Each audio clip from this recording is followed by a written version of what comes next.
একটা 20 শিয়ালদার আদালতের বাইরে অভয় মঞ্চের যে আওয়াজ জাতীয় পতাকা নিয়ে তাদের জাস্টিসের পরিপ্রেক্ষিতে বারবার করে যে স্লোগানটা উঠছে, তারা স্বাস্থ্যমন্ত্রী পদত্যাগ দাবি করছেন, এ রাজ্যের প্রশাসনকে তারা তীব্র ধিক্কার জানাচ্ছেন, নিন্দা জানাচ্ছেন। একদিকে বিচারপতি যখন অনির্বাণ দাসের এজলাসে যখন সঞ্জয় রায়ের বক্তব্য শোনা হচ্ছে, ঠিক তার উল্টো দিকে 150 মিটার দূরে কিন্তু যেখানে শিয়ালদা মেট্রো, সেখানে কিন্তু কার্যত নারী পুরুষ নির্বিশেষে কার্যত প্রতিবাদে সরব হয়েছে অভয়ের পরিপ্রেক্ষিতে। আমরা সকালে যে ছবি দেখছিলাম প্রায় 11:30 বাজে, তখন অভয়ের বাবা এবং অভয়ের মা এবং তার পরিবার তারা ভিতরে, গোটা আদালত চত্বর আজকে একদম খাঁচাখাচ একদম ভর্তি। কারণ হচ্ছে এই কারণে বলছি যে সমাজের বিভিন্ন স্তরের মানুষের একটাই দাবি যে অপরাধীর শাস্তি আজ ঘোষণা হবে কিছুক্ষণ পর, ফলে গোটা দেশের নজর রয়েছে আজকে শিয়ালদার কোর্টের দিকে। এবং বিচারপতি তার বক্তব্য, সঞ্জয় রায়ের বক্তব্য শুনছেন, বাংলা পক্ষের বক্তব্য শুনছিলাম, তারা বলছেন যে সঞ্জয় রায় ফাঁসি চাই, সেটা ঠিক করবে বিচারপতি তার বক্তব্য শোনার পর। এরকম ঘৃণা, এরকম পৈশাচিক যে বর্বরতার যে সাক্ষী দেখেছে বাংলা, যেটা অত্যন্ত কলঙ্কজনক, যে বাংলার সংস্কৃতির সঙ্গে সৃষ্টির সঙ্গে এটা কখনোই মানানসই নয়।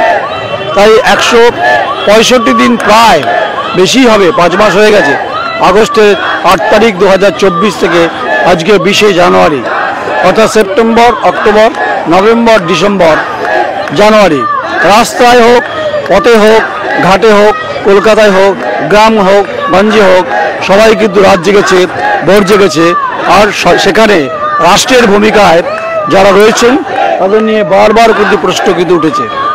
প্রশ্নটা এ কারণে উঠেছে যে সিবিআইয়ের যে তদন্তের প্রক্রিয়া, যে দীর্ঘসূত্রিতা, যা নিয়ে বারবার শাসক দল এবং বিজেপি কেন্দ্রের তারা এই মুহূর্তে ক্ষমতায় রয়েছে, সেখানে বিজেপির একাধিক নেতা তারা সিবিআই এই দীর্ঘসূত্রিতা নিয়ে বারবার সরব হয়েছে।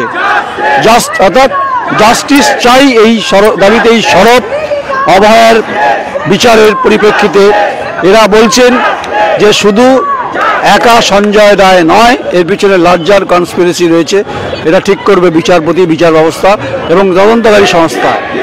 এই তদন্তকারী সংস্থা এখনও সাপ্লিমেন্টারি চার্জশিট জমা দেয়নি। খুব স্বাভাবিকভাবে সিবিআইয়ের উপর চাপ বাড়ছে, ডার্ক ফেল করে কিনা সেটা দেখার আছে। এ কারণেই হচ্ছে যে সিবিআই বিভিন্ন ক্ষেত্রে তদন্তের ক্ষেত্রে মাঝপথে থমকে গেছে।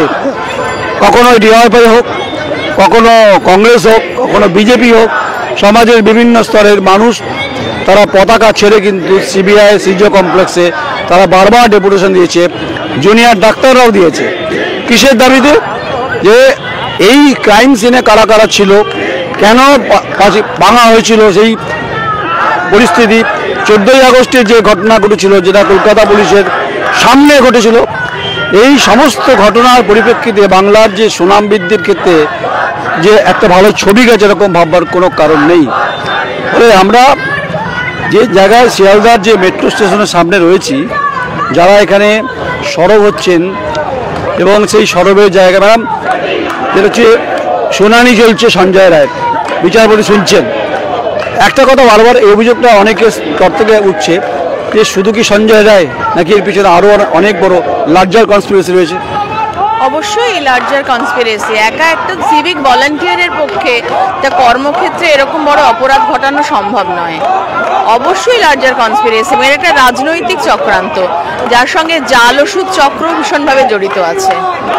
যেখানে সিবিআইয়ের ভূমিকা নিয়ে খোদ বিজেপি নেতারা কার্যত বলেছে দীর্ঘসূত্রিতা, প্রসিডিওর লম্বা চলছে, এখনও সাপ্লিমেন্টারি চার্জশিট জমা দিতে পারেনি।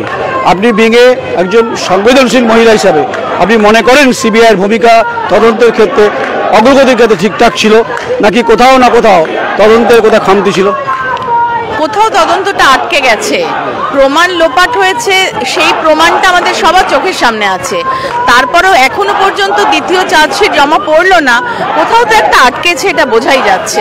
ম্যাডাম, বাঙালি এবং বাংলা এই দুটো জায়গাতে অত্যন্ত লজ্জার বেদনার সারা পৃথিবী তাকিয়ে আছে শিয়ালদা কোর্টের দিকে। সঞ্জয় রায়ের ক্ষেত্রে পানিশমেন্ট বিচারপতি ঠিক করবেন।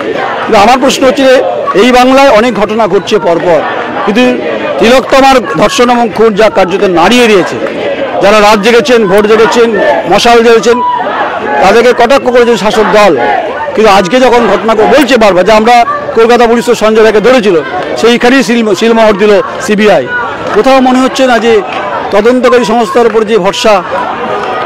হ্যাঁ, তদন্তকারী সংস্থার উপরে ভরসা, ঘটনা যা ঘটছে অ্যাপারেন্টলি তাতে কমে যায়, কিন্তু সেই কমে যাওয়াটার উপরে আমরা দাঁড়িয়ে থাকছি না। আমরা তারপরেও আশা রাখছি, কারণ মানুষের আন্দোলন অনেক কিছু বদলে দেয়। মানুষের আন্দোলন তদন্তকারী সংস্থা, বিচার ব্যবস্থা সব কিছুকেই নাড়িয়ে দিতে পারে। ফলে আমরা ভরসা করছি, আসল ভরসা আমাদের মানুষই সিবিআইকে বাধ্য করতে পারে আরেকটা চার্জশিট দিতে, মানুষই বাধ্য করতে পারে যে বিচার ব্যবস্থাকে ঠিক বিচারের পথে এগোতে। একদম উই ওয়ান্ট জাস্টিসের পরিপ্রেক্ষিতে যে কথা আমরা বারবার করে বলার চেষ্টা করছিলাম, সেই দাবিতেই আমরা দাঁড়িয়ে আছি। কারণ একজন সংবেদনশীল নাগরিক হিসাবে, সাংবাদিক হিসাবে এই দায়িত্ব, এটা দায়বদ্ধতা রাষ্ট্রের।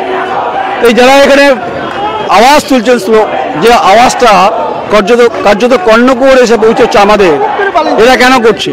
এরা বলছেন অভয়ের বিচারের পরিপ্রেক্ষিতে যেন নির্দিষ্টভাবে আরও অভিযুক্তদেরকে সিবিআই তদন্তের যে মোড় যেটা আছে সেই মোড়ে যেন নিয়ে যেতে পারে। তো এই প্রশ্ন থেকেই যাবে, একরাশ প্রশ্ন, একরাশ অভিমান, একরাশ ঘৃণা, একরাশ ঘটনা বেদনা, এই সমস্ত সাক্ষী এই দীর্ঘ 5 মাসে বাংলার মানুষ দেখেছে। জানি না রাজ্যের সুনাম বৃদ্ধি হয়েছে কিনা বলতে পারবো না, কিন্তু ঘটনা আজকে শিয়ালদার কোর্টে বিচারপতি অনির্বাণ দাস যখন তার শুনানি শোনাবে, তখন যিনি সঞ্জয় রায় অভিযুক্ত, তার যখন সাজা ঘোষণা হবে, সেই সময়টার জন্য অপেক্ষা করতে হবে। কিন্তু যারা বাইরে আছেন জাতীয় পতাকা নিয়ে, তাদের দাবি একটাই দাবি যে আরও অনেকে এর পিছনে আছে, তাদের খুঁজে বার করা দায়িত্ব সিবিআইয়ের। আপনারা দেখতে থাকুন, পরপর আমরা সংবাদ দেখাবো শুনানির পরে কি সাজা ঘোষণা হলো। নমস্কার, আমি নরেন রায়, আমার সহকর্মী সৌমিত দফাদার, শিয়ালদা কোর্ট।